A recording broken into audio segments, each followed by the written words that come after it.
Colin Firth was wonderful, and I've got no idea of his availability. Yeah, I think that's a great question, because that's really what my starting point was.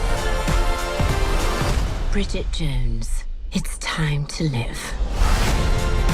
Well, thank you so much for putting together a brilliant movie.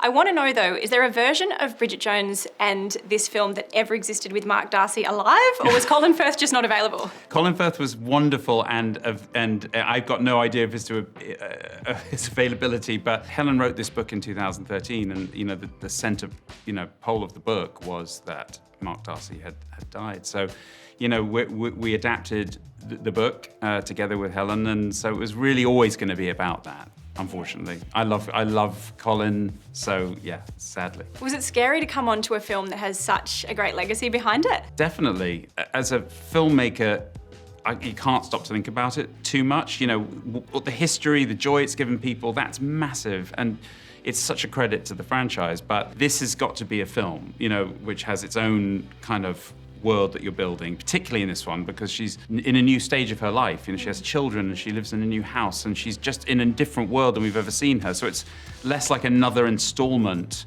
I feel, as it is like its own chapter. And your sensibilities being able to work, I think, with storylines that have a bit of grief, that have the humour, that have that combination is really perfect for this movie, because something that fans of the franchise will know, we've seen Bridget find love, we've seen her feel uncomfortable in love. Yeah. This time she's got to deal with the real loss and reality of losing a great love.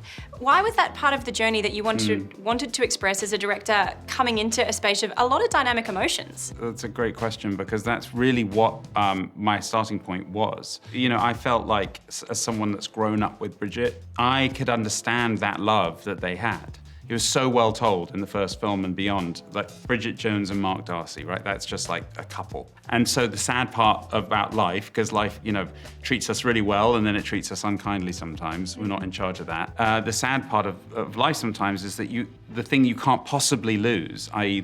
your own Mark Darcy, is the thing that is taken away.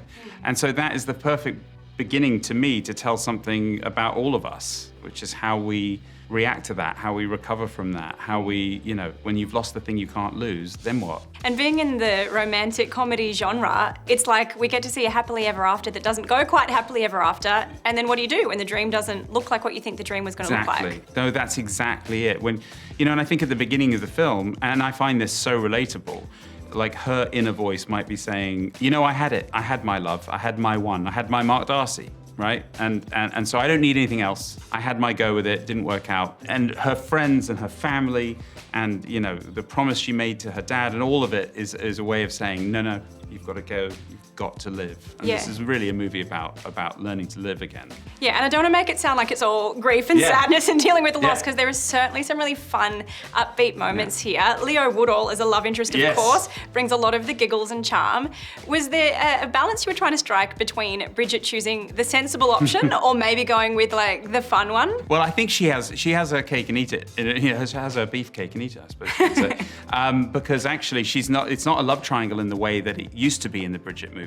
She finds a rock star, and I think you're exactly right. Like, what's wonderful about Leo, he's so charismatic and he's so, grounded in himself that like he does help her out into the world again, actually. And, shows her that you can have the confidence, Bridget, to get out there and be great, and people will fall for you. But actually, she has him, and then she reaches a new stage in her life before she's ready to actually really think about it. Do you think that's the secret ingredient in getting through loss, in dealing with the transition stages of life, having somebody that champions you and maybe opens you up to the second or next phase of life? I think that's a really interesting way to put it, and you might be right. I mean, I feel like whatever it is, whatever the purpose that you find, which could be someone else, or it could be your kids, or it could be a job, or it could be something creative, whatever it is, oftentimes we might need to be reminded that there's more than just like the thing we don't have anymore. Do you know what I mean? That our world is actually bigger and more joyful and more full of possibilities than the thing that you're focused on. And so in this movie, that's actually all of her friends saying, get out there, and this great guy, but it could be lots of different things.